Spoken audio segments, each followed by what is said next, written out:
Pizzazz Your Presentations. My name is Jo, and the purpose of today's webinar is to give you an insight into some of the key features within PowerPoint that might help you when you're creating or editing a presentation. Before you put any presentation together, you do need to consider the purpose of the presentation. So is your presentation, is it going to be to inform people of something? Is it going to be to perform instructions? Also, knowing your audience is key. So are you delivering to colleagues, or it could be potentially customers, suppliers, or creditors? And what type of presentation is it? Is it going to be fun, or is it going to be a fact-based presentation? Then once you've got this understanding of your presentation, you can start to pitch your content right. And you can also start to plan your content appropriately. For example, you don't want lots of cartoon images if you're delivering your business plan to the bank. But similarly, you don't want lots of facts and figures in your presentation if you're delivering to children. Now, we offer, Smart Style offer other courses that expand on these topics, such as other PowerPoint courses. And we also offer the softer skills courses, which are designed to help you plan and structure your presentations and actually get up and stand up and deliver your presentations. But as I said, the purpose of today is just to give you a taster, really, of some of the features in PowerPoint that will help you build your presentation with a variety of content. So I am actually going to start, let me end this slideshow. I am going to start by looking at how you actually get the content into your presentation, potentially if it exists elsewhere. Quite often it does in other presentations, Word documents, Excel spreadsheets. So I have a presentation here that I'm going to build on this morning. Very small presentation, only 2 slides in it. But I know that I've got some data that needs to go into this presentation that already exists in another presentation. So I could go ahead and open the presentation, find the slides, copy and paste them in, then close the presentation when I've done it. Or I could simply just import the slides that I want into this presentation. So I've clicked on the last slide in the presentation because I want the additional slides to go in after this one. And from the new slide tab on the ribbon, I don't just want a new slide because the content exists elsewhere. So I'm going to use the drop down arrow underneath the slide. And I'm going to tell PowerPoint that I need to reuse slides that exist in another presentation. So here we go, it brings up the reuse slides task pane, and there's a few links in here. You can open a slide library if you've got one in SharePoint. You can open a PowerPoint file, so that could be on your network or it could be on your desktop. The browse option up at the top gives exactly the same options as the links, so browse slide library or file. So I'm just going to go to file, because I know that on my desktop I have a presentation called Project Planning, and that has the slides that I need. Now notice how Project Planning has this design template behind it, almost like waves, whereas my presentation is very blank at the moment, and the new slides that come in should pick up this theme and lose the theme that's behind those, just from a consistency point of view. So the 2 slides that I'm wanting, first of all, I'm going to need the slide called Timeline. Okay, quite a basic slide. And I'm also going to need dependencies and resources. So those are the 2 slides that I've put into my presentation. And as you can see, the new slides have picked up the theme, i.e. blank, from the presentation that they land in, rather than carrying the theme over. Just before I close the reuse slides task pane, because I've done now, those are the only 2 slides I need. It is possible to right-hand click on a slide and choose to insert, but simply clicking does that. Or you could use this link here to insert all the slides from that presentation, including the theme if you wanted to too. Excuse me. So that's it. That's all the slides I need from that presentation. So I'm just going to close out of the reuse slides task pane to give me a little bit more room. Now I know that I've got some content also to go into this presentation that's in an existing Microsoft Word document. And here's one I prepared earlier. So the information that I have in this Microsoft Word document I don't need all the detail behind it. I just need the headline information, really. And I will talk about the background detail when I'm actually delivering the presentation. For Microsoft PowerPoint to be able to understand the headline data that exists in this Microsoft Word document, I've used a selection of built-in styles to format the data that I want to bring in. So the main headings are formatted using the pre-built-in style of heading 1. The subheadings are formatted using a style of heading 2, and subheadings are formatted using a style of, of heading 3. The actual detail behind the data, that's formatted using the style called normal. And I don't want anything formatted as normal to come into my presentation. That's what I'll talk about during the presentation. So Microsoft Word calls this an outlining the data. As you can see, it's really handy for creating almost like a table of contents in your document when you're formatting using these heading styles. And what PowerPoint will do when I choose to pull this information into my presentation is anything that's a heading 1 would appear on a new slide in the title placeholder. Anything that's a heading level 2 will go into the text box and it'll be a level 1 bullet. Anything that's a level heading 3 will go in a text box as a level 2 bullet. Heading 4s would be indented and so on. I've only got 3 heading levels in here. I'm going to bring this data then in the headline data, just the titles, into my presentation. I'm going to close out the document. I've clicked after the last slide again because I want the new slides to appear after those in the presentation. And again from new slide, this time I'm going to bring in slides from an outline of heading levels in a Microsoft Word document. So I'm going to find my document, which is stored again on my desktop. And it's this status and issues, which is already formatted using the heading styles. Just give it a second. That's not great. Okay, that should have just brought in the text into my presentation. Not to worry, it does work usually. Sorry about that, guys. So we have some data now in the presentation, and I also have some information elsewhere, for example, in a spreadsheet. So copy and paste. Has everybody used copy and paste before? Do you want to use the little chat panel, the questions, if you've used copy and paste before? Because that works really well. Microsoft programs all work well together, so any form of copy and paste will work. So a lot of you are saying yes. Has anybody used Paste Special to any degree? Do you want to let me know if you've used Paste Special? Okay, so I'm going to be using, so some of you are saying yes, no to the Paste Special for numbers and things, maybe in Excel. I'm going to demonstrate now using Paste Special in PowerPoint. So I'm going to need a new slide. So I want a title and content, and I'm going to put Project Costings as my title. And I want a chart to appear in here. In fact, let me change the layout so it's a title only. Because the chart already exists in my Excel spreadsheet, I'm simply going to highlight the chart and copy it. When I go into PowerPoint, I'm simply going to paste it.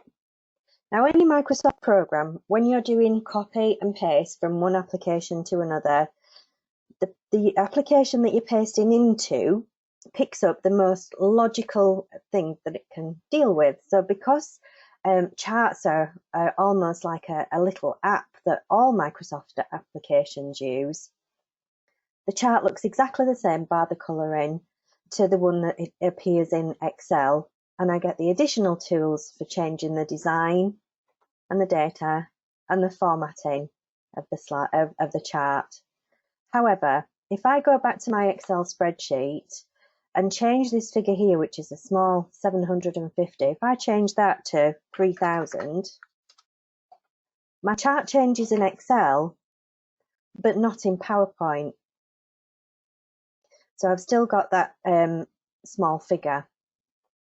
Now, however, if I go to, so let's delete that chart.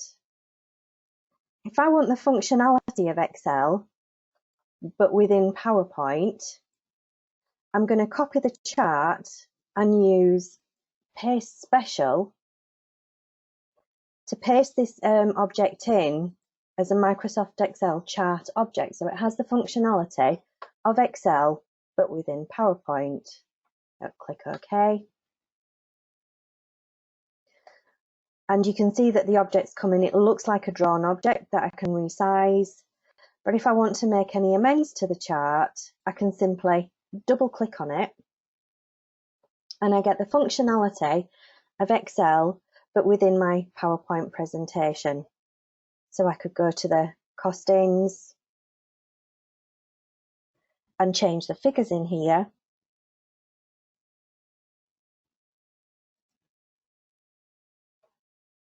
Come on. It seems to have frozen.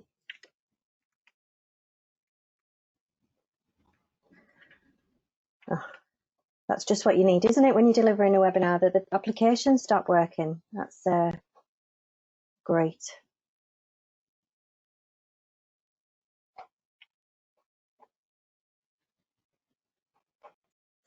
So let's go back to PowerPoint.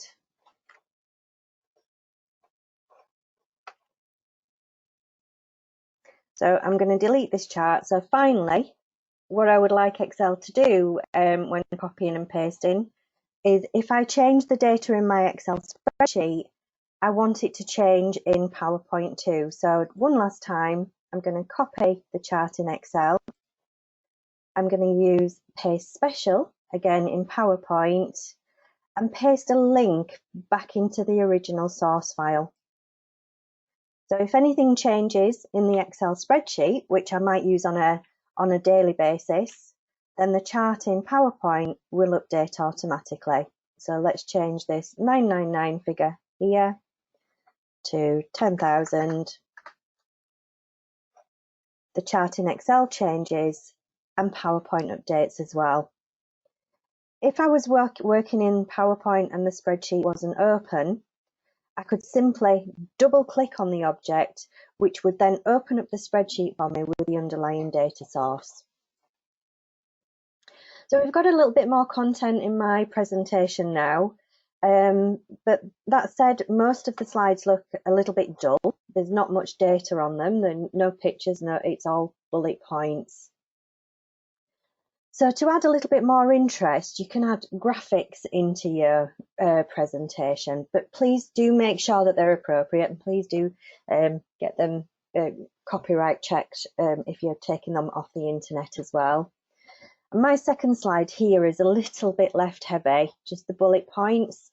I'm just going to add an image to the right of the slide, but before I do, I want to make sure that the layout's correct so that there's an even balance. So instead of using the layout of a title with content, I want a title with 2 content placeholders. Doesn't delete what's on there already, but I now have a nicely positioned placeholder. They're both exactly the same size. And in the right-hand placeholder, I'm going to put in a picture. So we'll select this chappy here to insert as a picture on my slide. Has anybody, when you were growing up, did you use fuzzy felts?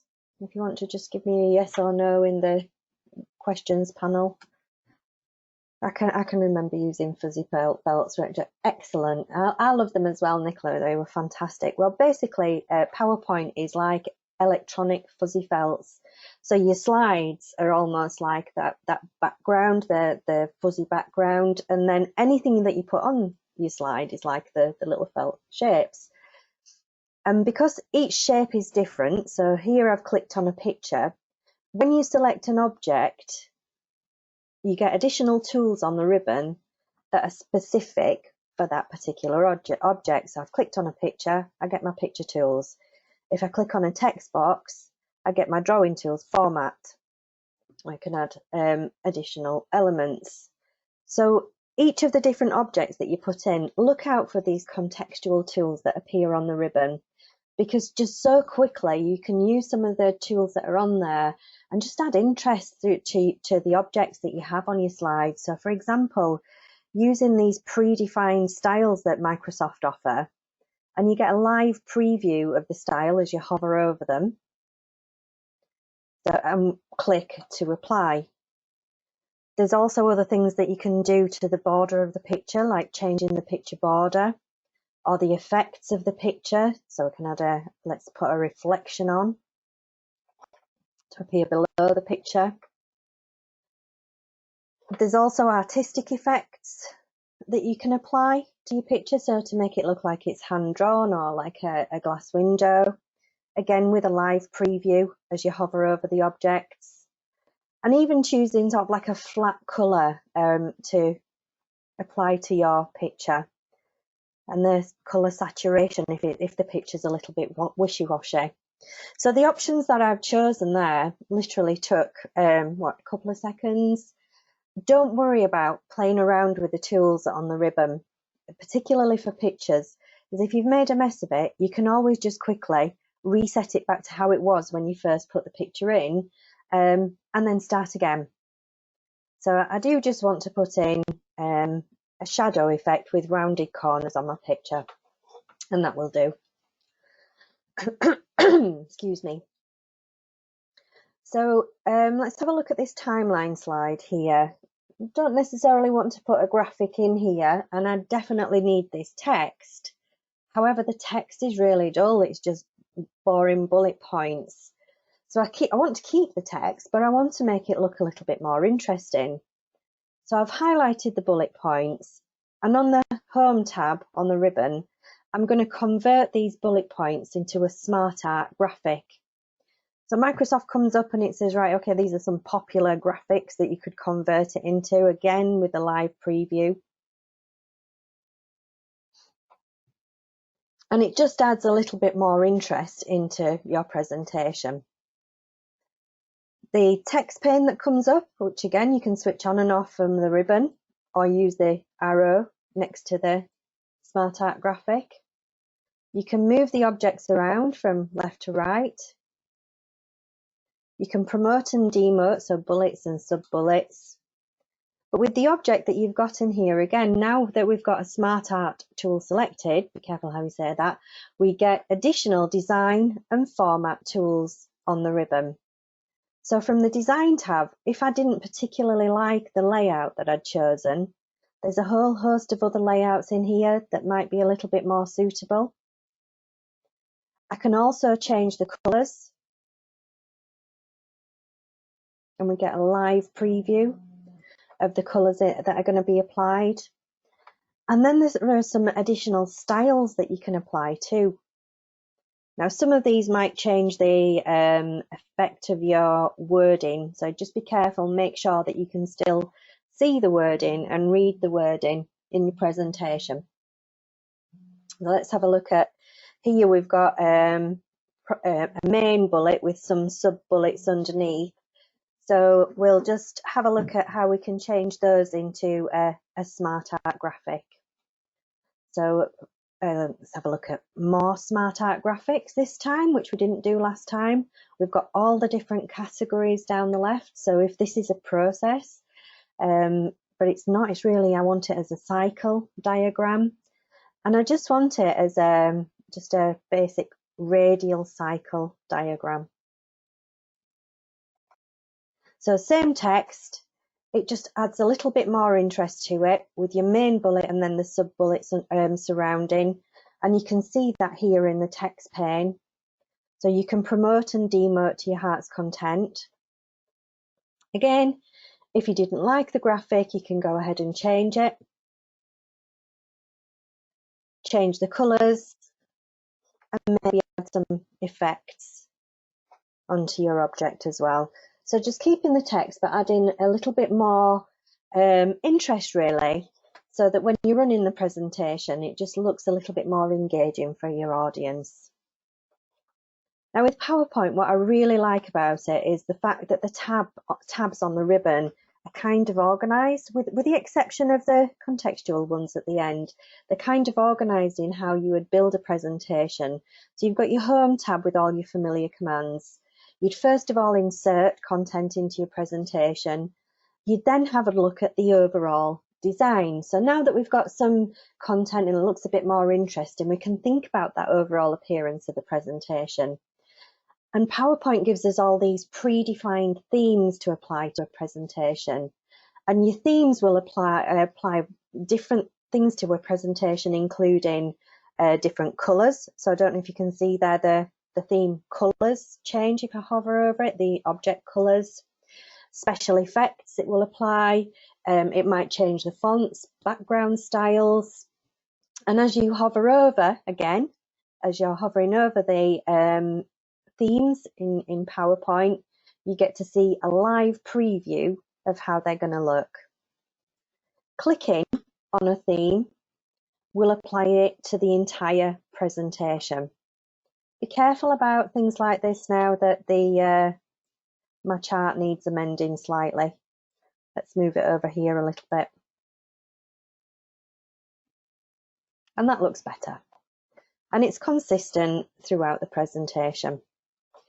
So those themes, once you've applied them, it is possible, by the way, to apply, using right click, to apply a theme to only selected slides, which is good if you want one to stand out, but really they should have that consistency throughout the whole presentation. Now this particular theme, if you like, which is called Frame, I quite like that, having the titles at the left. I'm not particularly keen on the colour, it's a bit wishy-washy.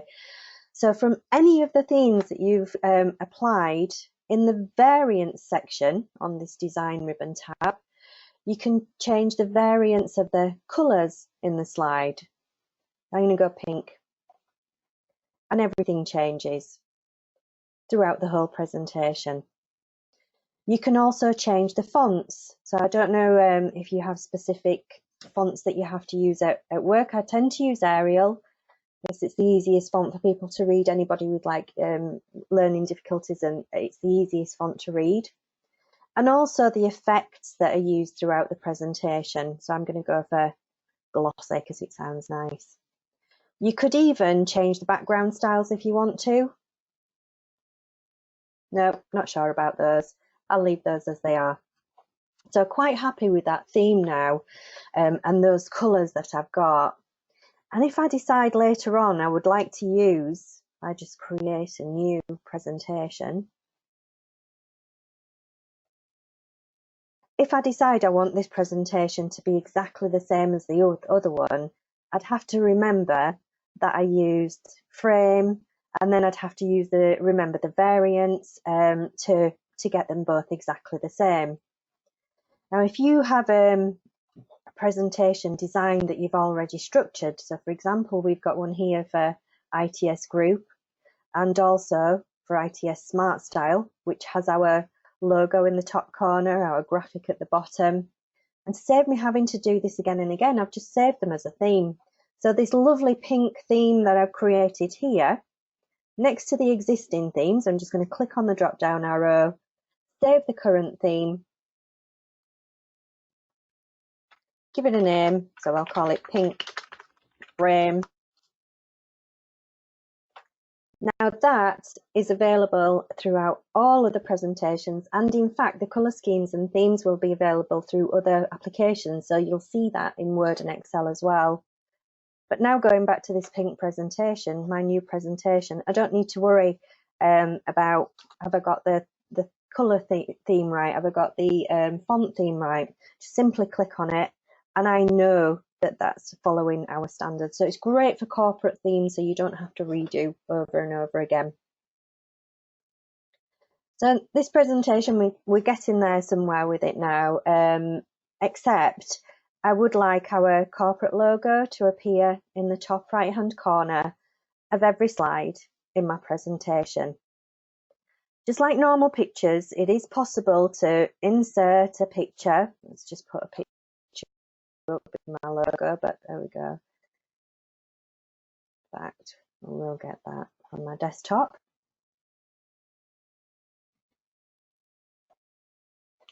So I'll put the Smart Style corporate logo into my slide and move it into the top corner there. But I want it in exactly the same place on all of my slides in the presentation. So if there was only, how many slides? We've got 5 here. So it's not such a great chore to copy and paste that image to all of the slides. But then if somebody accidentally was to, so let me just copy and paste. If somebody was to accidentally move that object, when I'm running through my slideshow, it just looks odd and it doesn't look very professional that the image is in a different place. So instead of doing that on individual slides, I'm just going to cut this image. Everything that I've done so far this morning in PowerPoint has been in like the foreground, so the front end of the presentation that I want everybody to see. PowerPoint also has what are called masters, and I don't know, have you heard of masters? Masters are sort of, yes, Tracy has. So masters kind of sit behind your slides in your presentation, almost as a transparency. So anything that you put on the master will come through into the slides in your presentation, but they're saved separately so that you can't touch them. So without actually going to the master, you can't move or delete accidentally the objects that sit on the master. They just shine through, if you like, into your presentation. So I have cut my Smart Style logo. I'm going to go to the View tab on the ribbon, and you can see here that I'm working in normal view, which has my slide miniatures, it has my speaker notes at the bottom, and also the slide. Well, I want to go into the slide master view so I can control the overall presentation. Actually, let me just close out the presentation because I suppose there's something key to think about with masters. If I use the drop-down arrow on new slide, there are a whole host of different layouts that you can use, so predefined layouts, slide layouts, when you're building a presentation. Each one of these has its own master. Now, when I go into master view, have a look at master view, I can see the templates, the masters for each of the slide layouts. But that's just as time consuming changing all of those as it is to do the slides individually. But in this left panel, you can see at the top of the tree, if you like, there's almost like a master that will control the whole presentation with the exception of a title slide layout. So I want to change the master to affect all of these little masters underneath.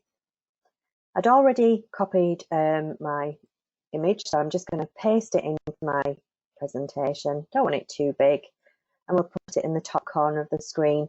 And I don't know if you can see here that all the smaller masters have been affected. So again, from my slide master, I'm going to close master view, or I could go back to view and normal, or use the normal view at the bottom of the screen.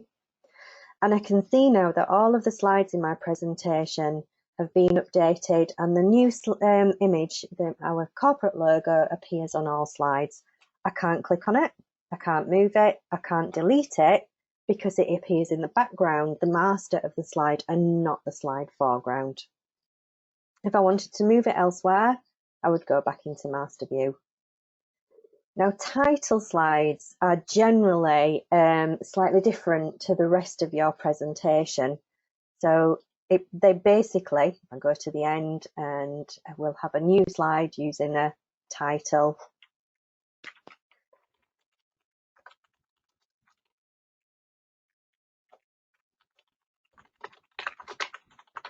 So I'm going to have another presenter coming in. So in order for the audience to know that we're changing topics, you would use a title slide.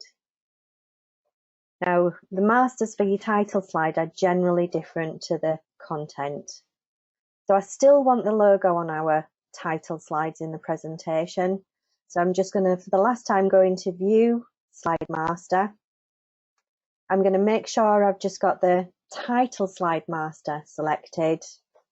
And I'm just going to paste in our corporate logo and put it at the right-hand side. close out of master view, and both of the title slides now should have that logo. Normally you'd spend a little bit more time than this on them. So using those using those masters, you can affect whole presentations. And by the way, if I went to save the theme now, like I did before, it would include everything that's in the master, so corporate logo too. So the presentation now, it's we've got everything in there that we need. We've inserted things. It now looks quite nice. Moving on with the ribbon tab, we have transition effects. So a transition effect is how one slide disappears off the screen and the next slide appears on. So again, it's to let your audience know that we're moving on within the presentation. You can always tell if a slide has a transition effect applied to it already. You can see here that slide number 3 has a little star underneath it, and if I click the star, it plays the animation for me, which isn't great, to be honest. So let's have a look at the transitions that we can have. Some of them are really, really elaborate. Let me just click on the drop down arrow. So some of them are really elaborate, like the honeycomb one, glitter effect. They're a little bit in your face. So I do sometimes think the ones that are a little bit more subtle are better. So for example, the cube one. So it shows you how you move from one slide to another. Once you have a transition effect that you like, you can then choose the options from that. So the cube, instead of it cubing in from the right, we can get it to cube in from the bottom or from the top left, whichever is your preference. Now, as you can see on the slide miniatures at the left, still only slide 3 is the only one to have a transition effect. You can, like with the themes, go to every single slide in your presentation and apply a different transition effect. But I've got to be honest, it looks like you've been messing around with PowerPoint and had a little bit of fun. It doesn't look professional and it's not consistent. So my advice would be, get one slide looking how you want it to look. So get the transition right, get the effect right. And when you're happy with it, apply that transition to all slides in your presentation. Now I can see they've all got stars on and they will all have the same transition effect. I'm just going to run quickly through the slideshow now, rather than just looking at the slide, so you can see those transition effects.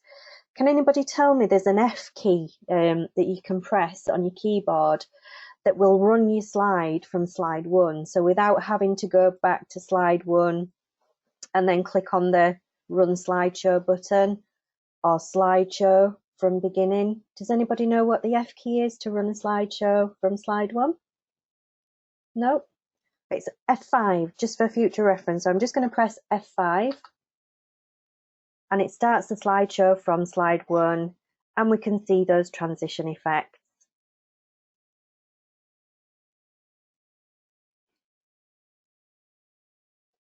Perfect, happy with that. So next thing we're going to have a look at, so we've done insert design, we've done transitions, and now we're going to have a look at animation effects. Now, animation effects, it can be applied to anything. So for example, this fella here, on animation effects, there are different animations that I can apply. So the green ones will affect how the object comes into the slide. The amber ones will emphasize the object, but it'll already be on the slide. The red ones will be to make the object disappear off the slide. And you can also add motion effects as well, so you can have things moving around the slide if you wanted to. And it's possible for you to have 1, 2 or multiple effects on an object. So for example, this fella here, I would like him to float in to my slide and I would like him to float in downwards.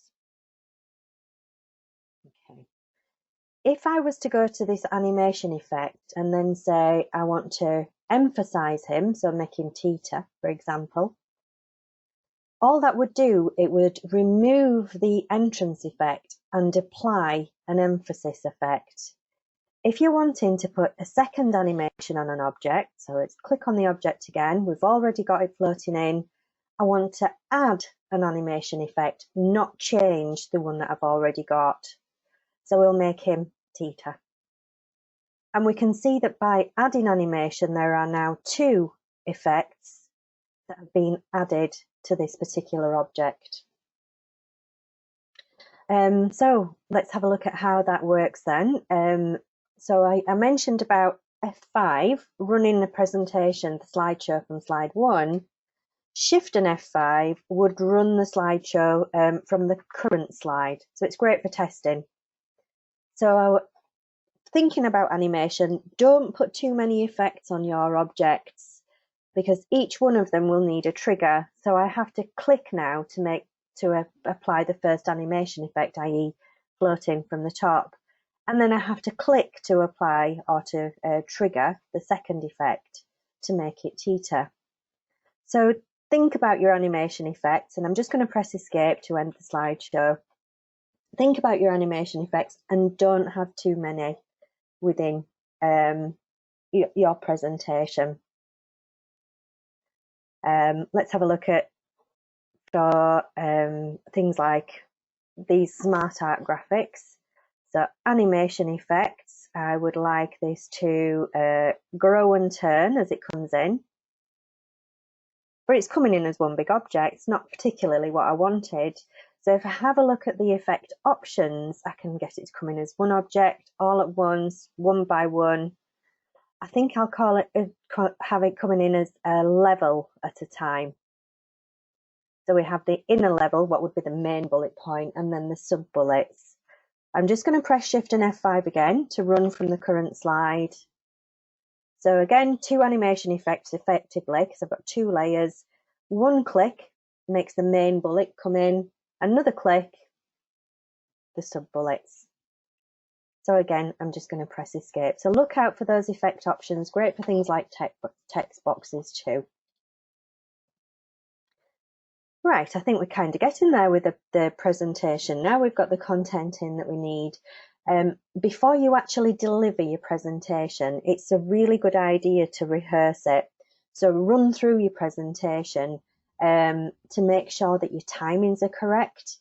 Now, sometimes you're given like preset timings for a presentation anyway. For example, if you were going for an interview, you might get given 8 minutes to deliver a presentation on selling a pen or whatever it might be.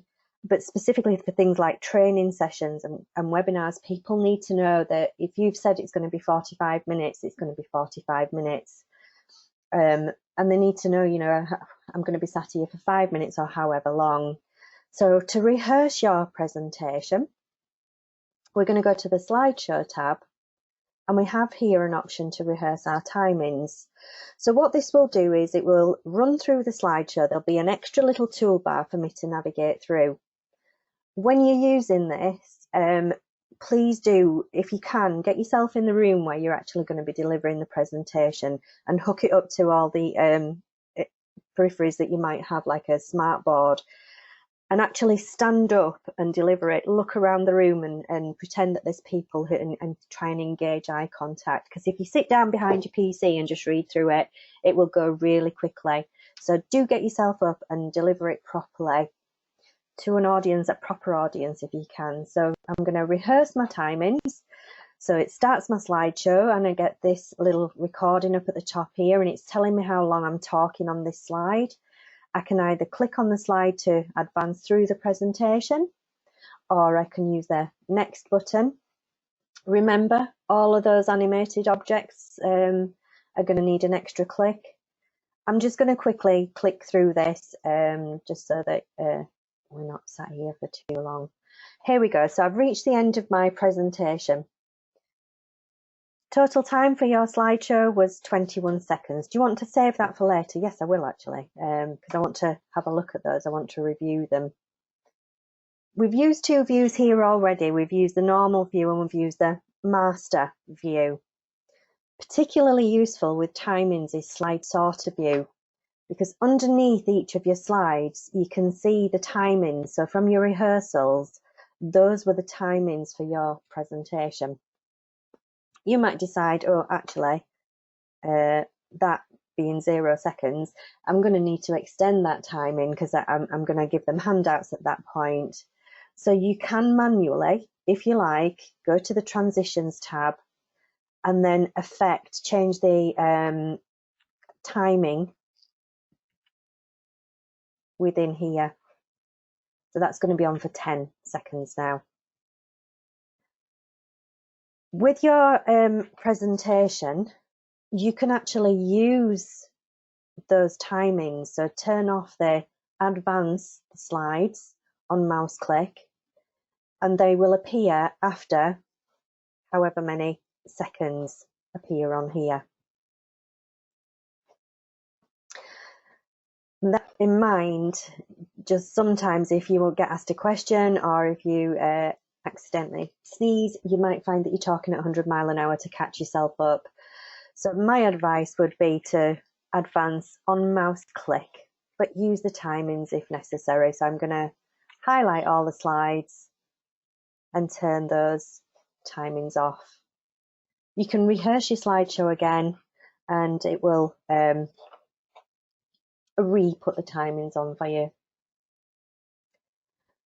Just a couple of things, tips really for running a slideshow. So we talked about F5 being used to start a slideshow, which I'm going to do. Oops. So F5. Now in the presentation, you might get asked a question and somebody says, have you got any figures for this? Well, I know that they're on slide 5. So rather than going next, next, next, if I just type a 5 and press enter, it quickly takes me to slide 5 on the presentation. If I type a 1 and enter, it takes me back to slide number 1. You can use your arrow keys on your keyboard to navigate through the presentation. You can use enter. You can also use the N key for next or the P key for previous.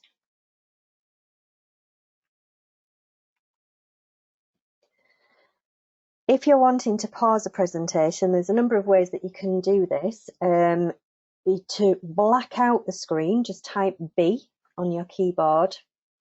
Now this doesn't always work because sometimes when you're presenting you're in a darkened room, so if you've just blackened out the only bit of light in the room, you just might have plunged everybody into darkness.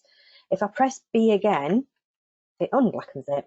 So it might be better to white out the screen by pressing the W key, so you've still got that light behind you, and W again to keep it going. It just sometimes captures your audience.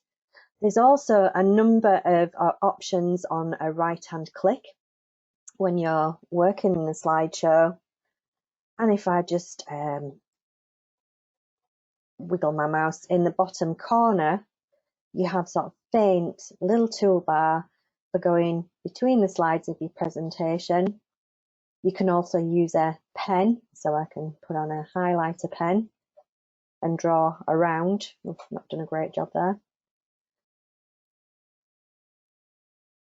Search within your presentation and have the additional options, which is just exactly like the right hand click. So I'm going to end the show and it'll ask me, do I want to keep that annotation, that highlight? No, get rid of that. Don't particularly need it. So those are some like a quick whiz through PowerPoint really, with some of the features that might help you getting content into a presentation and also making your presentation add interest to it and add some effects to your presentation. So that's what we aim to cover this morning, and I hope you found that useful.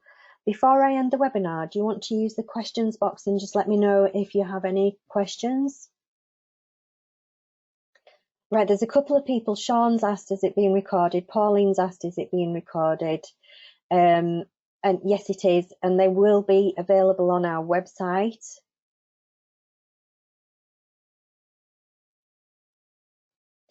I'll show you whereabouts on our website. So on SmartStyle's website, if you hover over courses and down at the bottom, Daily Digital Digest, a bit of a mouthful, webinar recordings. And this is where we post all the links to the upcoming webinars. but also have the previous recordings in here as well. They're in date order. A little bit slow loading up at the moment, but you do see the recordings. There we go, which you can watch at your own time. So thank you ever so much, and maybe hopefully see you on some of the other webinars that we're running this week. We will be running more over the next couple of months, fitting around the other business commitments as well. So we'll run them whenever we can. So I hope to see you on them soon. So thanks for joining. Please do email me if you've got any questions going forward, and stay safe, be alert. Thank you very much. Bye.